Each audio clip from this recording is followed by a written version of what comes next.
Alright, today I'm going to show you how you can get back to the old Duo sign-in and skip the new nonsense with the Microsoft Authenticator. So when we're finished, it's going to look something like this.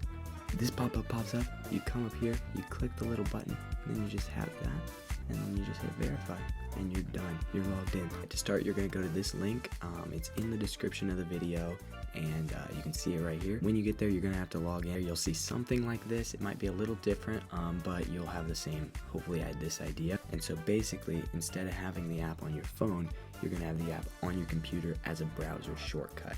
That way you can keep everything in the browser together. So this is the browser extension that you need. It's in the description, so just grab this link, add this to your browser. It definitely works on Arc because that is the best browser, and it should work on Chrome, which probably most of you guys use. Once you get that extension downloaded, you can go to your extension settings. If you want, just like I have, you can pin it right here. So you can see pin to toolbar turns on. In Chrome, that'll show up in the top right. In Arc, you can see that in the top left, this little button right here. Let's head back to here. Make sure you press add sign-in method, Microsoft Authenticator, and then way down at the bottom, because Microsoft doesn't want you to know about it, set up a different authentication app.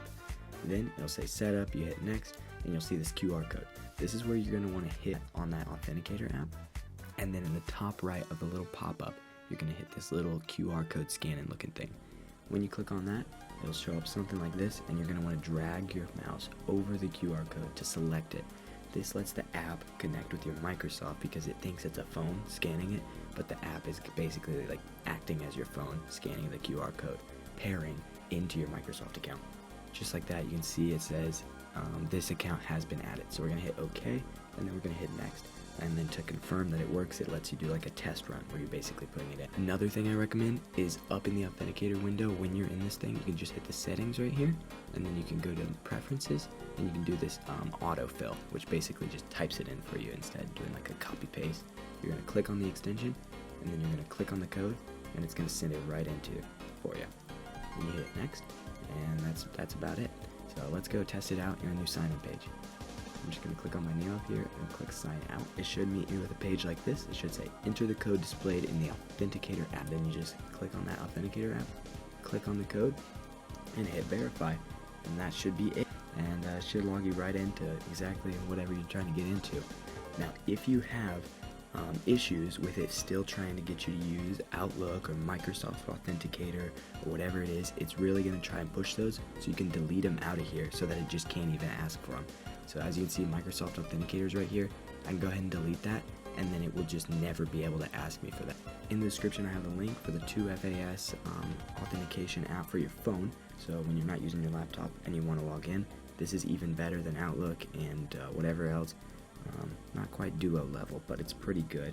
And you're just going to open that app up, hit the little plus button in the top right, and then you can literally just do the exact same thing as before, except when the QR code pops up on your computer, all you have to do is just scan with your phone this time like they actually want you to.